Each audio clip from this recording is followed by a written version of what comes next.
Welcome to another episode of Coder Conversations. Today we have Jason Cavness, CEO of Cavness HR and host of the Jason Cavness HR Experience. How's it going, man? Pretty good, Kevin. Thanks for having me. Good to catch up with you again. Yeah, man, definitely glad to have you.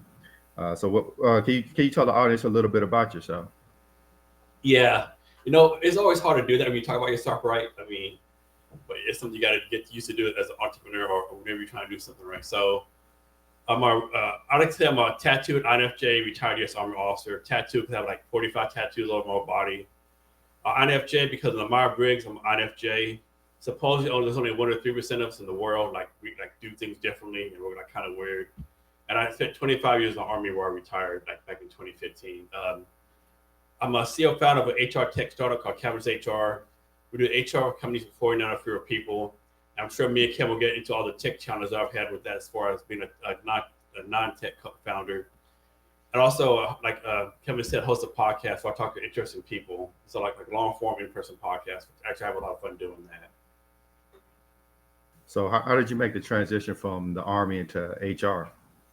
So I actually did HR in the Army, right? So I think the better story is like how I transitioned from the military to startups. So back in 2015 when I retired, back then everyone in the Army said, no, go to LinkedIn trying to find a job. So I'm on LinkedIn connecting with people, trying to find work, whatever the case may be. This guy named Mark Monroe reached out to me. He said, hey, Jason, my name is Mark Monroe. I have a startup called MyFold. We're going to help military veterans find jobs by doing skills tests and not resumes. Can we meet in person and you tell me how the Army helped me find a job? I sure, well, one question for you.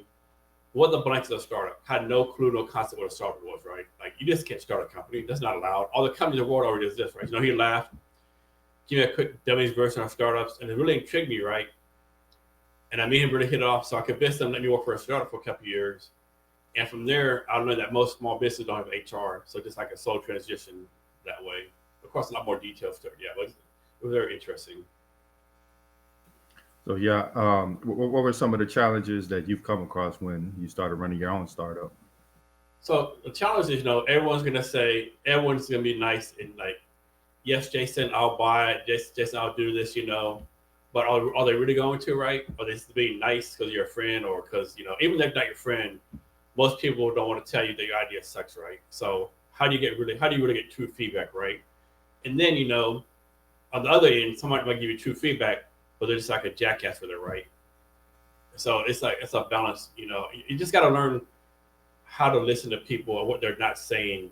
To me, I've learned more from what people don't say to me versus what they say, And it's just a challenge, right? I mean, you have all these, these myths out there. The stereotypical founder gets rich in 6 months, or I get fundraising in less than a year.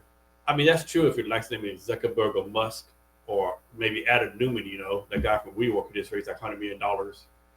But for most people, it doesn't work like that. It's a grind. I mean, I know people who like worked on their startup for 6 years and finally got the first round of funding. It's not easy.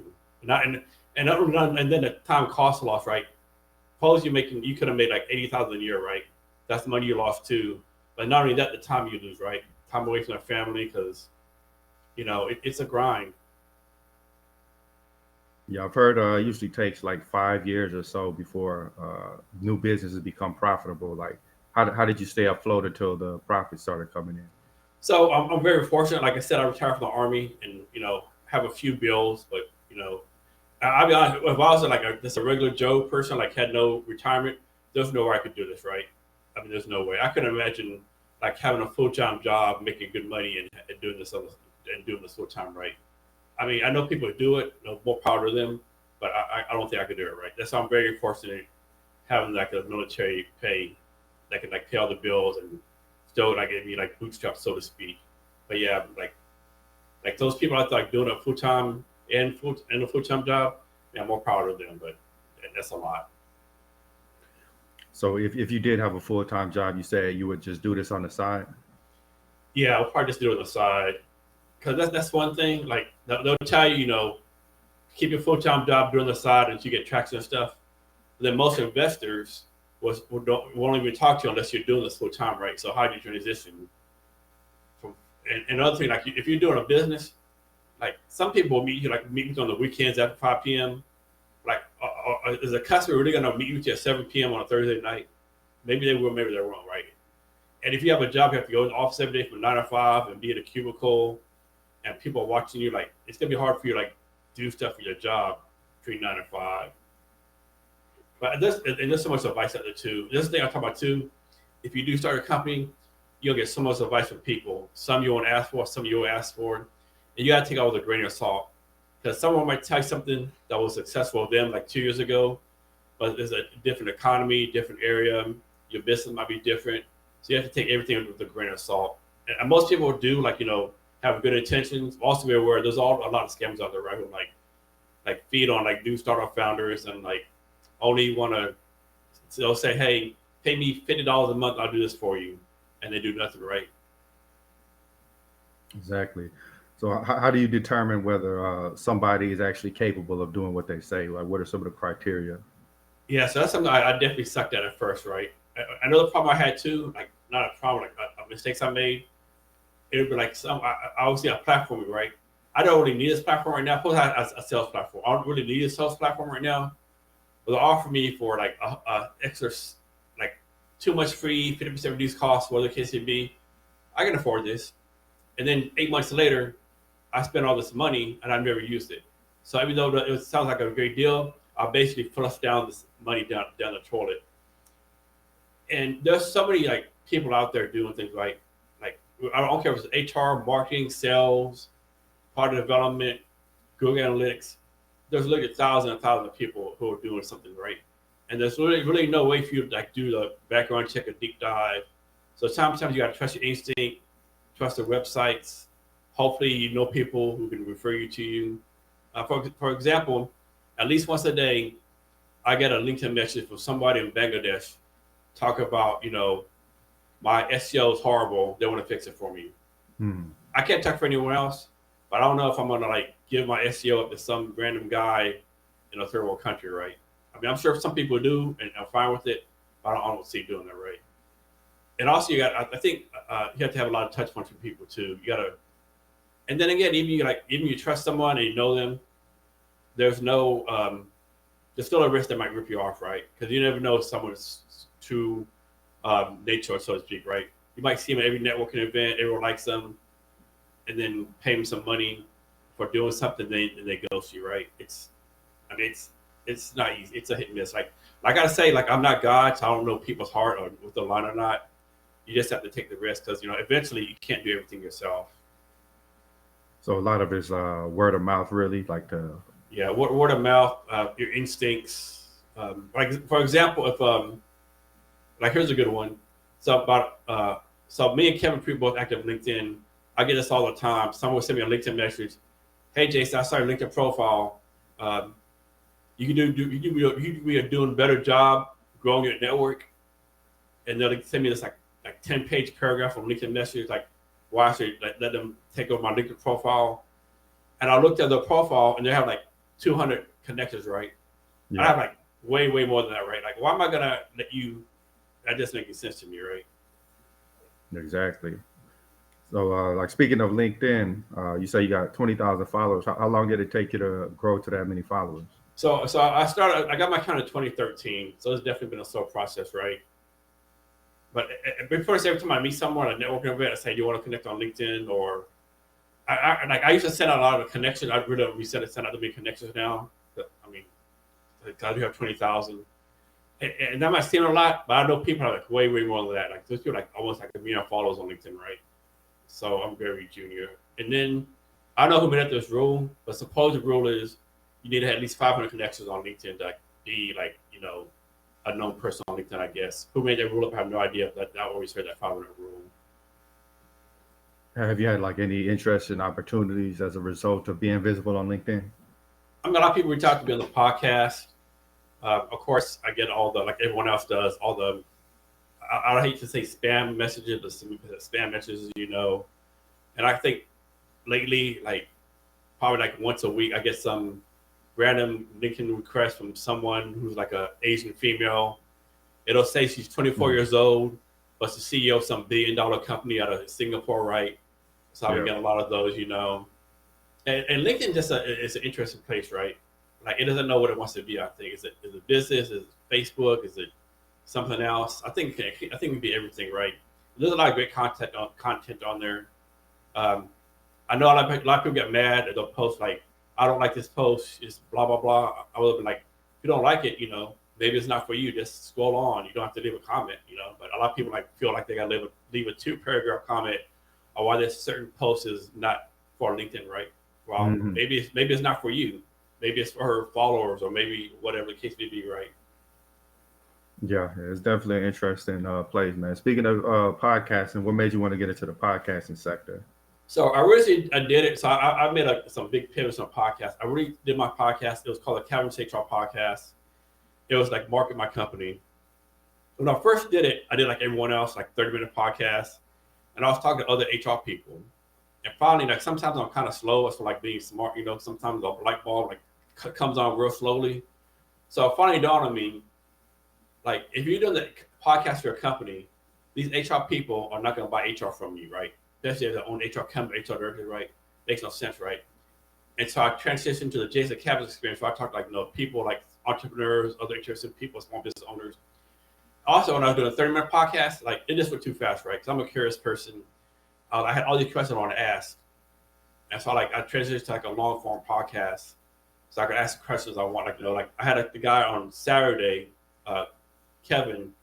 He's the president of a cybersecurity company. If I would have done a 30-minute podcast, it would just be about his business. But since we did it 2.5 hours, I learned that he sailed from Miami to Italy. That he lived here since 2013 from Germany. That he goes to garden with his kids. So just learning those kind of things, right? More of a deep dive. And everyone will tell me, Jason, there's no way I could talk for 2 hours, right, or 3 hours, right? There's no way. But every single time we're like finish a 3-hour podcast, every time they say, Jason, I thought, why are you only talking for 30 minutes? I'm like, dude, check your watch. Because no one believes how fast the time goes by, especially like if the people, have a good back and forth, they ask the questions. And of course, offer bourbon too. So when the guests drink bourbon, that really makes it a whole lot better. Because they really start, just talking. So yeah, I noticed you really got your studio set up there. So is most of your podcast done in person now? Yeah, they're pretty much all in person. I try to anyway. And instead of taking like people who want to think about starting on podcasts, like most people they start like a laptop, a webcam, like a cheap $35 mic, right? There's no need like to go all out, right? I mean, you can do that later on, like get some listeners, get some downloads for your upgrade. Another thing too, make sure it's something you really want to do. I think the stats show that like for every 100 people start a podcast, only 5 are still doing it after 10 episodes. Because I was like during COVID, like millions of people start a podcast because they're home, while pretty much none of them are doing podcasts anymore. I think I'm making this. Of course, I make this number up. I think on Apple Podcasts they have like 8 million or 9 million registered podcasts on there, but only like a little less than $1 billion actually pushing out podcasts on a regular basis, right? So if you want to start a podcast, start one because it's not as many podcasts as you think, but definitely know it's going to be it's going to be a grind. And most people think you need to do at least 100 podcasts before you upgrade, before you decide what you're going to do, right? And you're gonna pivot too. Yeah, I think most people kind of look at it as a get rich quick scheme. They think they got some good Yes. information. They're gonna pop up, then millions of people are just gonna jump on. But it doesn't Yes. work like that. Yeah. Everyone's not Joe Rogan, right? And people don't realize Joe Rogan was Joe Rogan way before he started the podcast, right? Like he had a following. He was on Fear Factor. He was on TV shows. And even if you go back to like Joe Rogan's first 100, I mean they suck, right? They're freaking horrible, right? And he did it just to have a fun, have a platform, and now it's turned into something totally like engaging, right? So you have to do it for like you said, put information out, and like and another thing too, people will say, do a podcast to make money, do a podcast, put your stuff out there. You need to do a podcast because it's something you want to do. Like you need to do a podcast if it was just you and like 10 listeners, right? Something you want to have fun with. And then the downloads and listens, a lot of people I know they'll quit if the podcast only has like 55 listeners, right? Or 55 downloads. They'll give up. Oh, I'm not getting enough listeners, whatever. And I always try to say, what would you give to talk to the same 55 people once a week in person, right? In conference room, right? And you got to think it like that. If you only have 55 downloads, these 55 people listen to you every day. I mean, every week.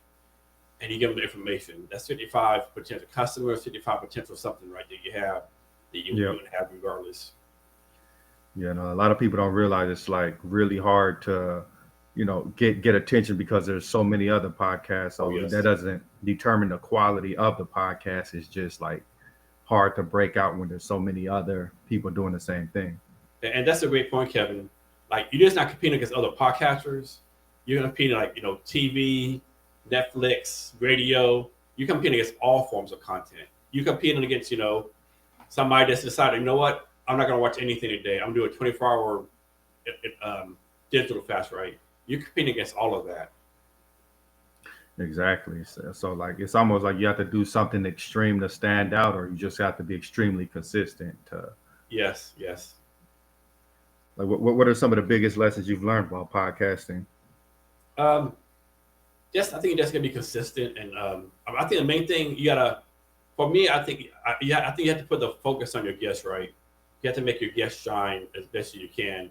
I remember I was on a podcast one time a few years ago. The podcast was 30 minutes long. I talked for 3 minutes. I'm like, how as I as a guest only gonna talk for 3 minutes, right? So I think you don't want to do that. I think the good ratio is like somewhere where 70-30 for your guests, maybe 80-20, 80%, 70% for your guests, and then you talk some, and always encourage your guests like talk more, expand on stuff.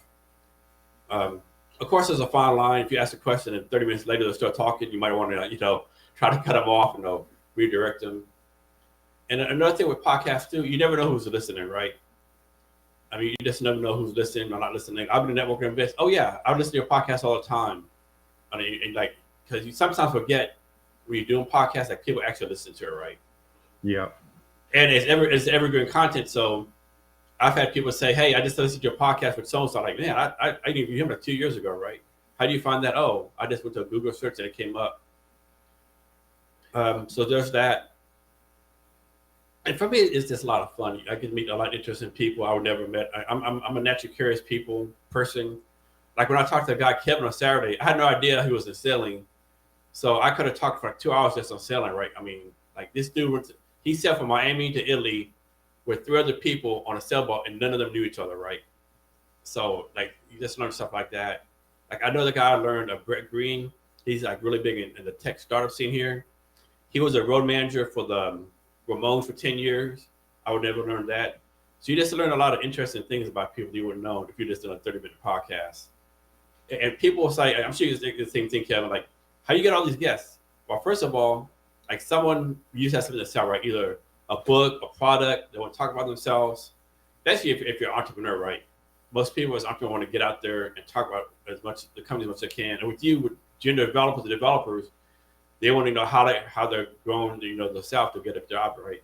Everyone has a story. Everyone tends to say, oh, everyone has a story to tell, but you have to ask the right questions to get the story out. Yeah. Now, what I found is like, especially in the software space, a lot of people are introverts, so this kind of gives them an opportunity to talk to people when they normally don't do that on a day-to-day basis. So that's kind of like one of the reasons that a lot of them have come onto my platform. So it's pretty Yes. interesting.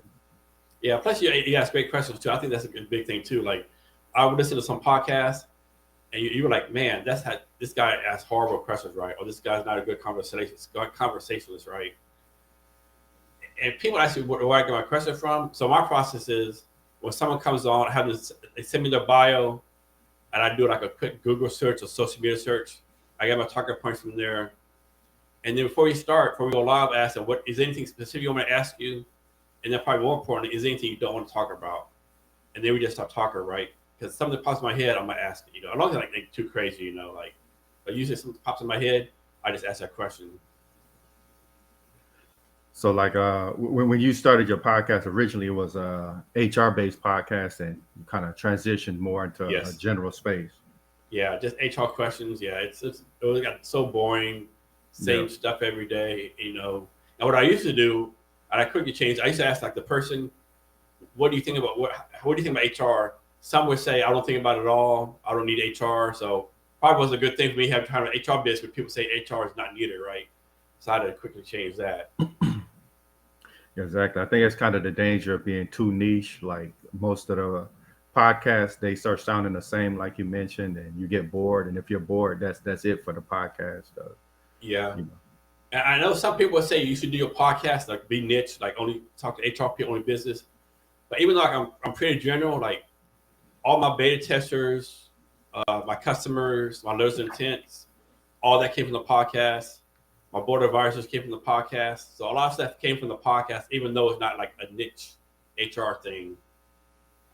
And you're always learning, right? So when I first started, I would just do the podcast with someone, right? But what I do now is like I ask them to like do an Apple Podcast review, ask them to subscribe to my YouTube channel, and I do a demo with them before we get started, right? So before I would do that stuff, now I try to do that stuff to take better advantage of someone being in my studio with me.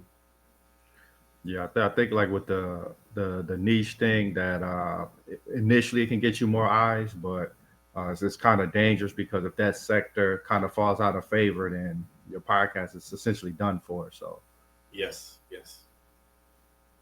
so like, what direction are you planning on taking your podcast in the future? Are you gonna pretty much stay in the same alignment, or are you gonna? Yeah, I think I'm gonna say the same alignment. Like I've done a better job of like pushing out clips, like 10-minute clips, pushing on the social media, YouTube, stuff like that. I've done a better job of that.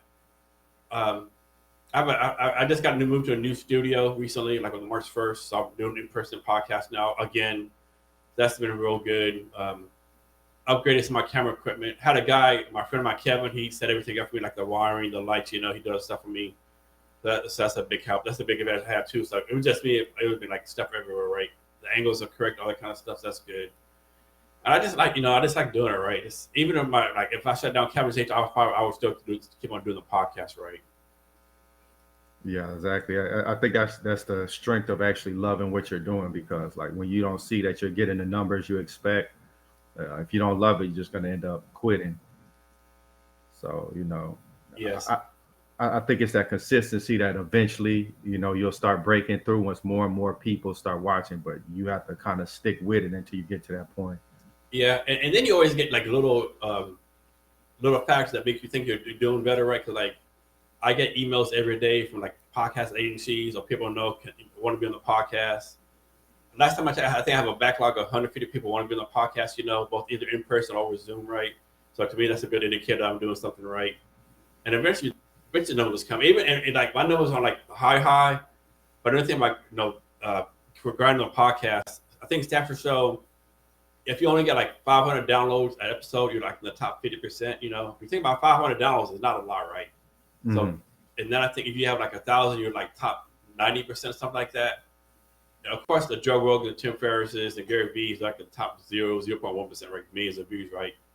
But if your podcast only gets 500, you're top 50%. Only 1,000, you're like top 90%, right? So it doesn't take a lot to be up there. And sometimes I think those numbers that they show you that they're not even accurate because sometimes I see weird stuff like somebody got 150 thumbs up but 20 views or something. Like how did that happen? Yeah. I know podcast stats, they're so jacked up, right? Like you might have an episode and it'd be like lots of views. The next one be like hardly any views, and like there's all these like none of the stats sync up. Stats sync, right? You have Apple, you have YouTube, Spotify. Like you might have like we'll say 300 downloads on Apple Podcasts, but then we'll say 1,000 views on LinkedIn for a clip you put on LinkedIn, right? So how does that all add up, right? Does 1,000 count for your podcast stats? Like I don't know. It's just confused. Like whenever someone asks me like how many downloads you get, like man, I could give you a number, but I'll probably lie to you, right? Exactly. I think the bigger thing now is just to focus on like you mentioned the people who's actually reaching out to you, and that's where the real opportunities come from. Not necessarily being like somebody who has the stats of a million watchers, because like you mentioned, those aren't necessarily accurate. I kind of feel like the gatekeeping is back. Like the big companies, they say, okay, we want this person to be pushed, suppress everybody else. Yeah. Another thing I should do, and I got away from. When I first started, like really like track numbers and stuff, like almost like not daily, but pretty much once a week I would go track numbers. Now I do it like once in a blue moon, because like first of all, if you're tracking numbers, they're never gonna be high as you want them, right? You're always gonna be disappointed. So, but then again, it's still good to track numbers like once in a while. I think sort of kind of cause like if you're like, we'll say you have 2,000 downloads an episode, and 3 months later you came back, it was like down to 200. Obviously, you're doing something wrong, right? So I do think you have to track it some kind of way. Or maybe like me, I add everything up and divide it by the episode number, which I know is not accurate, but it works for me. Yeah. So I don't always worry about the numbers too much unless you're like trying to get monetized. And then most podcast advertise you gotta be like Joe Rogan or Tim Ferriss, because I think you gotta have at least a minimum of 10,000 downloads an episode. And even then, I think if you get 10,000 downloads an episode, you only make like $10 off it or something insane. Yeah, is it like those people that's making like 50 million or 10 million? That's kind of like a super tiny Yeah. like sector. So like I think podcasts are good for visibility, putting information out, making connections. Like if you need a benefit other than just enjoying podcasting. Yeah, and another time I do the podcast, I've done this for a while. So like, suppose I have like a 2-hour podcast interview with someone. I'll go through it, and I'll take out clips of that person talking, like doing saying something cool, something nice. Instead of making a 2-minute video of it, I'll repost that like maybe 6 months later and say, put it on LinkedIn, like, hey, Kevin Miller talks about how he got into the software development, right?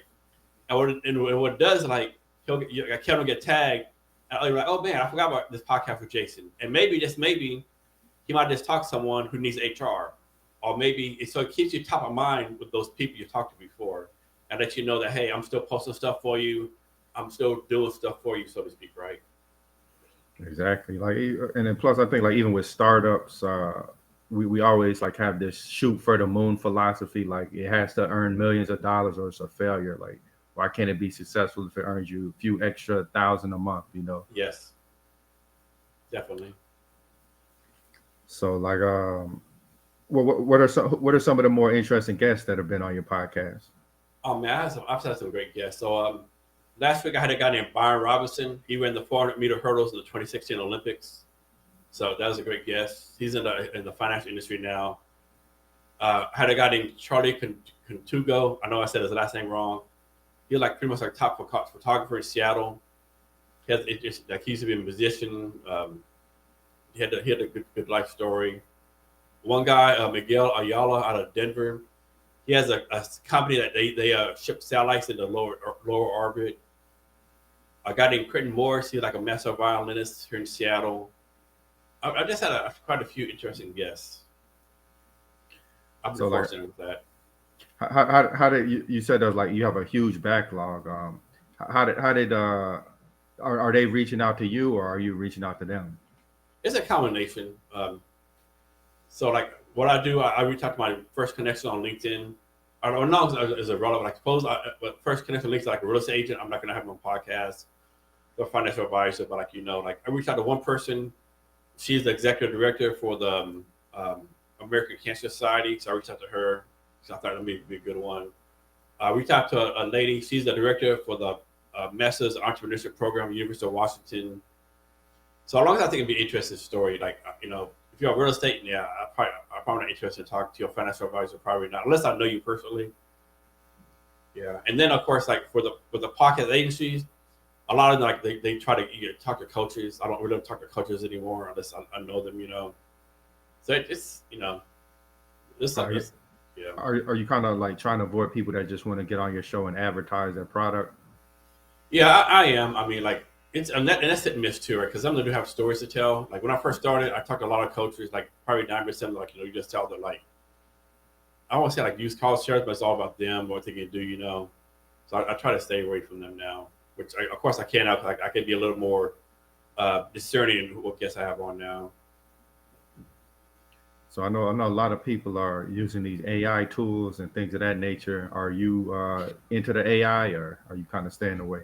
Oh man, I want to get more involved in it, right? Like, yeah, I'm so far behind that kind of stuff. It's like is this the beginning of Skynet?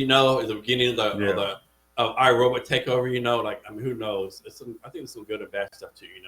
I don't think people. One thing I talk about on a podcast all the time. I don't think the average American realizes like how much tech is coming. Right? Like we have no clue.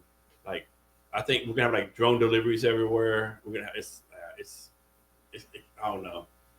I think it's scary and exciting at the same time. Yeah, it's just like something that could completely revolutionize society, but like you mentioned, it's extremely dangerous if something goes wrong. Like once this thing gets unleashed on the internet, you can't put it back in a bottle. Yeah, and on some kind of same subject, I just hope that people like thinking through all the consequences, right? Because I know there's a lot of talk about like autonomous trucks, like semis, like driving and no more drivers, right? Well, if you do it overnight, you're gonna have like hundreds of thousands of people unemployed, right?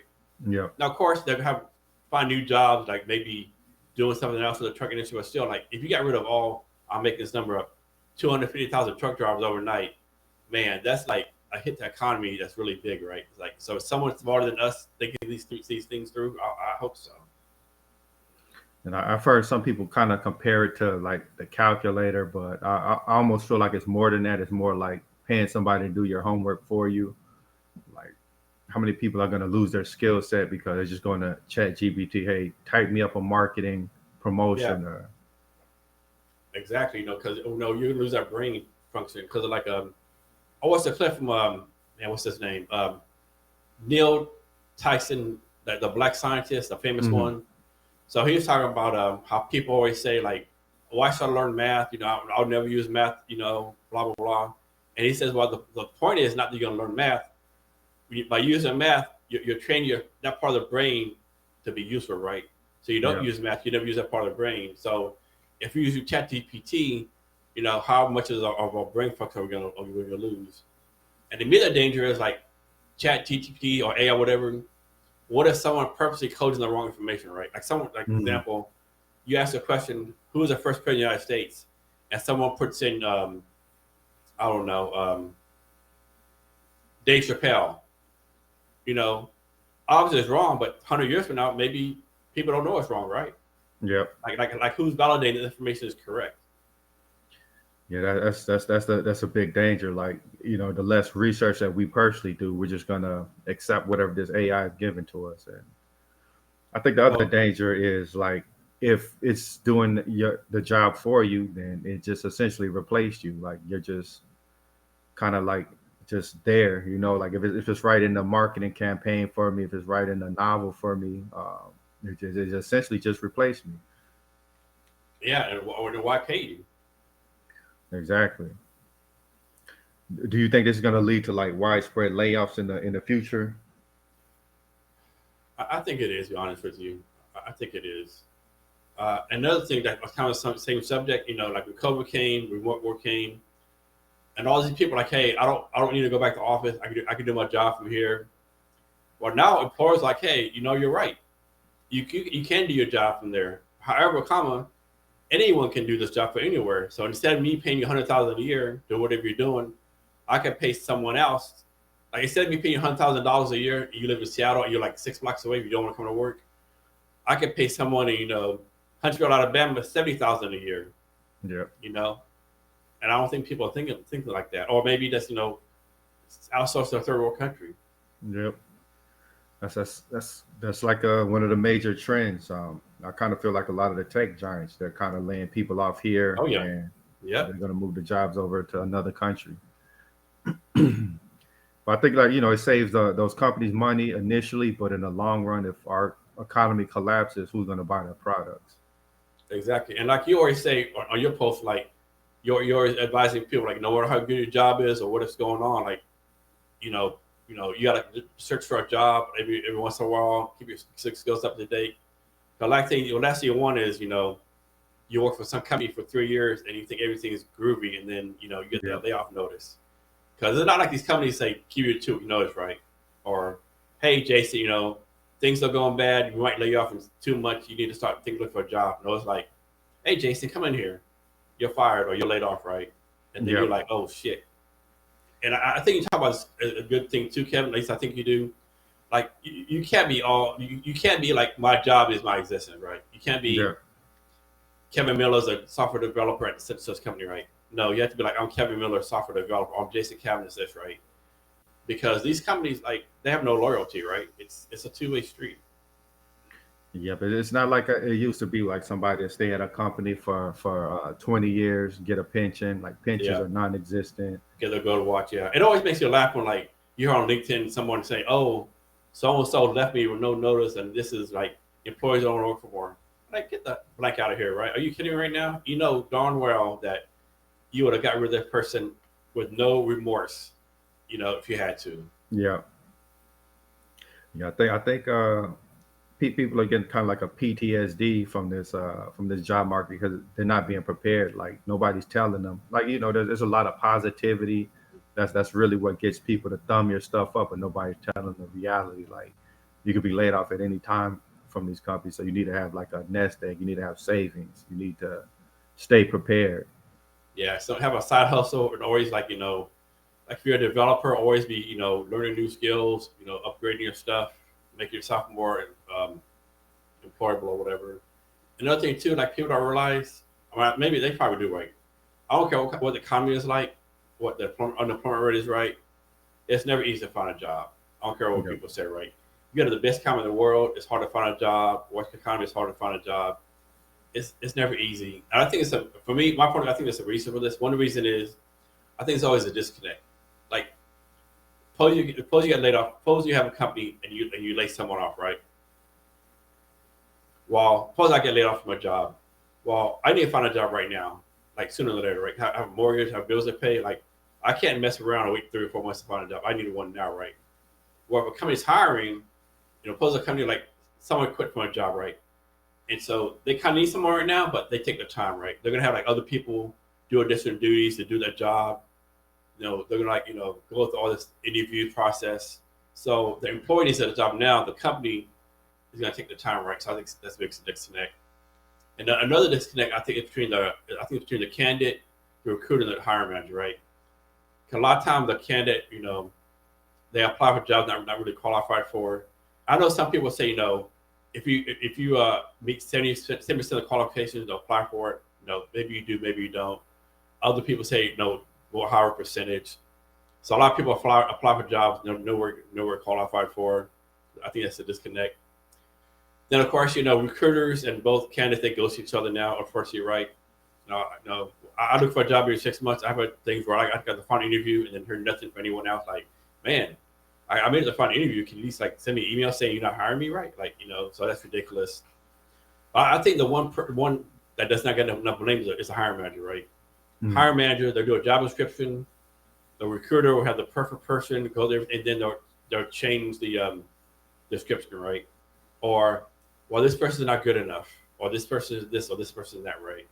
And so it just goes back and forth. And just another thing too with jobs, things stats show like for every job there's like 200 applications, and they only maybe call like 10 for phone interviews, maybe 5 for in-person interviews. So if you get an in-person interview and if you don't make it, you should take it as a good sign you're doing something right. Now, if you're applying to 100 jobs, you don't get a phone call, a phone interview, like you're doing something wrong, right? And you get some advice from someone. Yeah, like what are some of the things that people are doing that kind of turns off employers from them? So one thing you gotta realize, like everyone, like you're gonna have all these people say, "I'm a hiring expert." No one's a hiring expert, right? Like no one. I don't care what they say. So you're telling me every person you hired is still with your company? Every person in your company is like still doing great things? I'll bet my retirement the answer is no, right? And so, and you really don't know what people want to do. So I'm a startup. So I'll tell people like having a resume and a pitch deck is the same thing. You give it 25 people, get 25 different opinions. Only opinion that matters is a hiring manager or the recruiter, right? So like I know people like who they only like black and white resumes. I know people they like creative stuff. I know people like just like different things, right? You never know what someone likes or doesn't like, right? Like for me, I'm a military veteran, so when I work jobs, if someone's a veteran, I kind of try to push my head if I could, as long as they're qualified. And something you'll never know. So when I was in college, I was president of my student body president of my university. So if I saw someone like student government on there, I'm like, okay, I need to take a closer look because I knew what they had to do, right? And then I know some people like don't like this, and so that when you get a read through us, I know people do this before you got a network, right? For example, I was a HR director at a local college here for a few years after I got out of the army, and for we had like 200 applications for each job, right? So I would go through them, whatever. But sometimes someone would call me, "Hey, Jason, hey, have you seen a resume from so and so?" No, to be, "Oh, hey, it's right here." Okay, I would never, I would never even look for this person to call me, right? And so you got a network, like this is pretty much impossible to do. But they say if you're looking for a job or starting a company, you need to meet one new person each day. Is that doable? Yeah, maybe it is, maybe it's not, right? But yeah, you gotta you got to put yourself. You can't if you look for a job from like your home computer every day, send out resumes. It's it's gonna be hard for you, I think. But of course, plenty of people find jobs by doing that. So Yeah, yeah. I think everybody got to do something that works for them.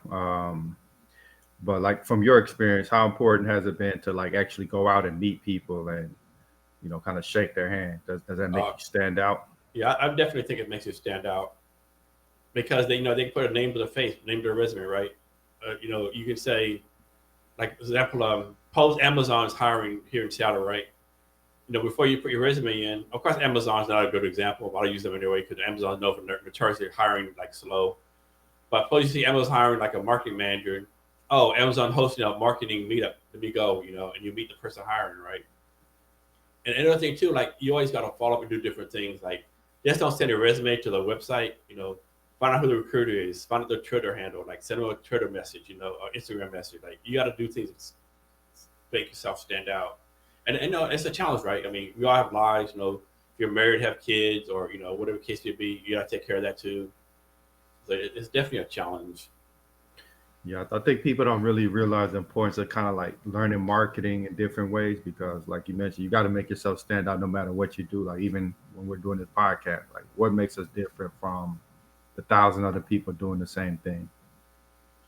Yeah, it's definitely a challenge finding a job, regardless, right? And another thing too, like you got to have some kind of mental toughness, right? Because you're gonna hear no probably 99% of the time, and you're gonna be like, man, this is a perfect job for me. I had a great interview.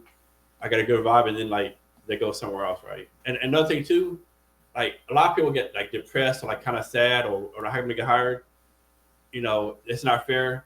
Well, you got to keep in mind, just maybe, the other person more qualified than you, right? Or maybe they knew the other person, or there's so many Yep. reasons for you not to get hired. You know, you can't take it personal.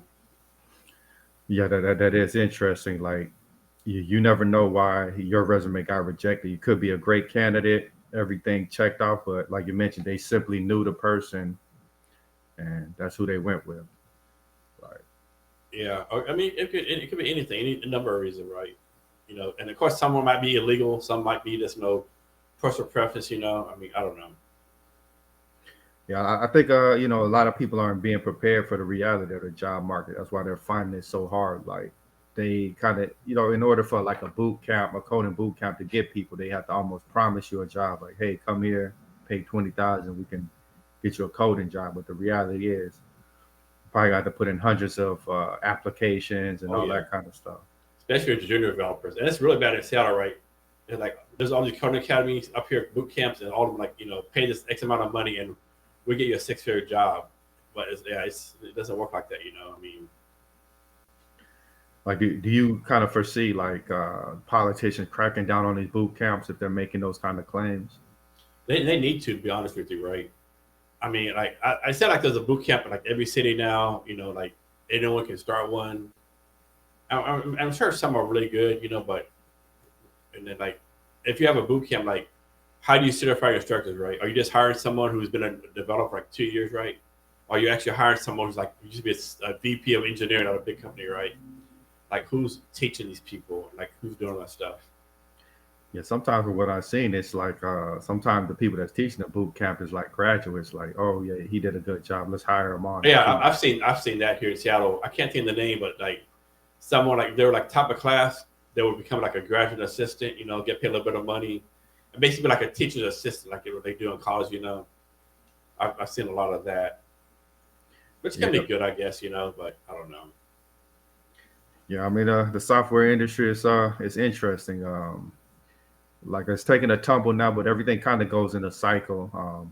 It's gonna ramp up again, but like in the next year or so, um, I think it's gonna be really tough.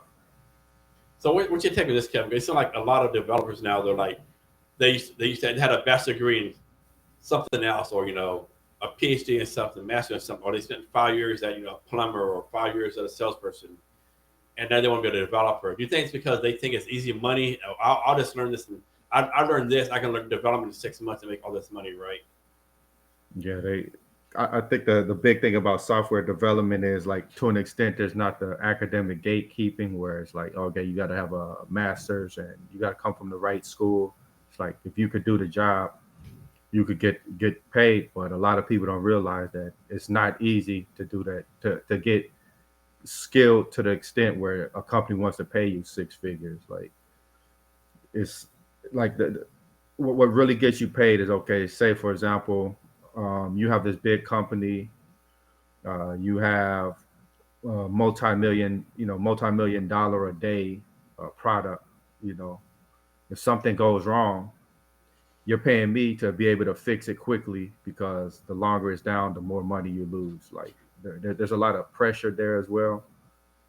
Um, but I think, the like we mentioned, there's the boot camps. There's all these other entities. They profit off of like getting more candidates, more bodies in their schools. So they got to kind of sell the dream that, hey, you come here 2 months, 2 months in, then you'll come out with 100K job. Which, I mean, that may have been true like 5 years ago when there was like an intense demand for developers, but there's not enough supply. But like economics always levels out. So now there's more supply than there is demand, and you're not going to just come in here getting like six figures. Yes, and Kevin, are you saying this? And tell me if I'm wrong, but it sounds like a lot of developers, especially junior developers, have this attitude like, a company needs to give a chance for me, right? A company needs to Mm-hmm. like pay me six figures, and then they'll train me how to do this job in 3 months, right? And I think that's wrong, because most companies, like, they're not gonna pay you six figures to learn the job, or they like you first Yeah, gotta know how to do something right away, right? yeah, six figures. You better be ready to go. Like you better bring value immediately. Like, they're not going to hold your hand. Even like when you're making like 60K, that's more than most people are making. Like the reason they trained you before was because there wasn't enough supply, so they could say, to get somebody capable of doing a job, yeah, we'll spend some time like holding your hand. But Hey, so this is kind of off the subject, but like you missed the money amount of money made, and so I was watching this TV show, right? And it was like, and so they're talking to these females, and they're like, hey, like, how tall you want a man to be? And they're like, everyone's like 6'2", right? 6'2". Okay, well, only like 3% of the world is like over 6'2", right? Okay, so that's a lot of people out. And they said, well, what do you think a single guy in America makes? What average money do you think they make, right? Oh, he has to make at least six figures, 200,000, 95,000, right? yeah, And they said the average single man in America makes 37,000, right? And so they tell these females, you trying to look for someone who makes over six figures and 6'2". That's less than 1% of the population, right? And back to developers, right? They're getting paid $60,000, $100,000. They're getting way more than the average salary of most the average American, right? And so the company's going to expect you to, like you said, give some value, like, and make it instant contribution, I think. yeah. I think like people think it's like a magical industry. It's not like law or medicine, where they kind of realize like you have to be really good if you want to get in, because it's so saturated. They kind of have that fantasy like, yeah, I could just show up, do a little bit of work, and company's gonna fill my bank account with a lot of money. But it's not like that anymore. Yeah. This industry's matured like all the other ones. Yeah, or I'll just go on Fiverr or Upwork and make websites for people and make money that way. Well, if they don't know you on those platforms either, you're going to struggle too, I think. Yeah, I think like a lot of people who really blow up, who make a lot of money, they got in early. Like with podcasting, if you really want to blow up, you had to get in early when there wasn't as much competition. Same with all these other industries. Like if you get in early, you have a huge advantage. But like if you get in later, your skills have to be exceptional, or you just have to have something that really makes you stand out. And that's how like the software industry is now. Yeah. I know also with junior developers or developers in general, like I think a lot of developers they're like in a bubble, like they like the developers have their own language, the way that like, they talk to, everything has to be like in detail. I mean, and of course some is on the startup founder or the company owner that communicate what they want, but like if you're working with someone, they say build this for me. I think you should ask some detailed question, right? Like you said, build this door for you. Example, like where do you want the handle at? Where do you want the thickness at, right? Because most people Hmm. are like, I know me, I'm guilty of this. When I want someone to build something, I'll say like build this, look like this. A lot of non-tech founders lack the skill to communicate properly to developers, right? And I think developers have a part in fixing it. Also, like non-tech founders have a way to fix that too. I think. Yeah, I think the communication is important, and be it like if you're an employee, like being proactive, that's really how you get promotions. Like you're not waiting for your boss or manager to say, "Hey, do this, do this, do this." You're asking like, "Hey, is this good? Is this what you wanted? Okay, what should I do next?" Like a lot of people are kind of passive in the workplace. They're just always waiting for somebody to give them work, waiting for somebody to tell them what to do. But to be in a leadership position, that's where you have to be like more proactive. And it's not difficult to make yourself stand out, right? Because I'm making this number up, and I think this is now like for all time in the past, and not that's not for developer like HR people, marketers, anyone in general, right? It's like 80% of people like drop me backtrack, like 20% of people probably to like close out for you, Kevin, and you pay me like 100,000 a year. Like, man, Kevin's paying $100,000 a year, man. I got to do this. I need to do that. I need to prove I'm worth that amount of money. I need to give him $20,000 for the value. If he asks me to do something, maybe it's not my job, but I need to figure this shit out. And then I think the other 80%, they're like, oh, Kevin's only paying me 100%. It's not my job, so I'm not doing. Um, you know, this is too hard. I don't know what to do it right, all that kind of stuff, right? And then people in 80% ask why the people in 20% always get promoted, always get raises, right? Hmm. Because they make them stuff stand out. Now, don't be wrong. Maybe your life is like you don't want to get promoted or get a raise, and you're discontent. I mean, this place full of people too, right? But like, don't complain if you don't get promoted or raise. You have this attitude, oh, I'm only doing this, I'm only doing that, right? Yeah, I think like at the end of the day, we have to realize the cold hard realities of what a business is. It's like something Yeah, that you're there to make money for somebody, and they're gonna look at you. Are you bringing value? What kind of impact are you making? You make a lot of yeah, impact, you get promoted. You don't make any impact, they fire you. yeah. So Because like most businesses are not nonprofits, and even nonprofits have to break even. exactly. So I think like even junior developers need to start thinking like, why would a company want to hire me? What kind of impact would I bring to the company? And a lot of companies don't hire junior developers because one, you have to train them. Two, it might be months before they get up to speed, and three, by the time they're up to speed and they start making contributions, they're already like looking for another job. So it's like the companies are That's thinking I'm not gonna train the next company's mid-level developer.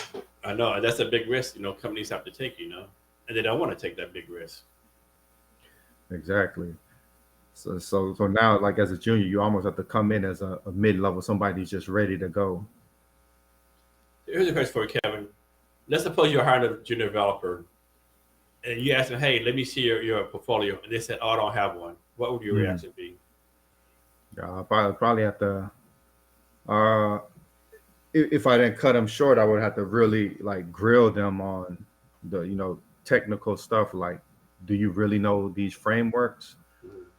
Like, if they can really talk their way through a technology, then maybe I can like you know ask them like further questions and see like why don't you have a portfolio? Yeah.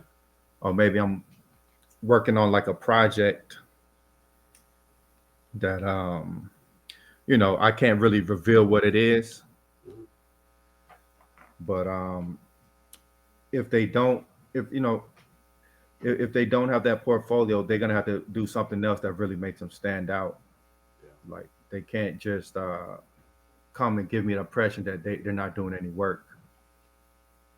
Okay. Yeah. It surprises me how many developers and designers don't have portfolios. So you've come across a lot of juniors that Yeah.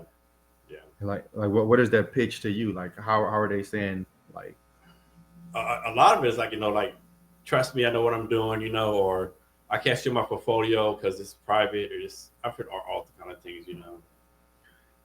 yeah, I mean, I think if the more risk somebody has to take on you to hire you, the less compensation you're gonna offer them. Like, like your risk. Like, I can't just pay you all this money and I don't know what I'm getting. I know. But yeah, man. I know it's coming to the top of the hour, man. I'd love to have you back. I know I have to get out of here and do some things, man. Are you open to coming back and we can Oh yeah, continue this conversation? yeah, definitely. Yeah, we have a lot more to talk about, no doubt. Yeah, man. I appreciate you for coming through. Yeah, thanks for having me, Kevin. I really appreciate it. All right, thank you everybody for tuning in. We'll catch y'all next time. Peace.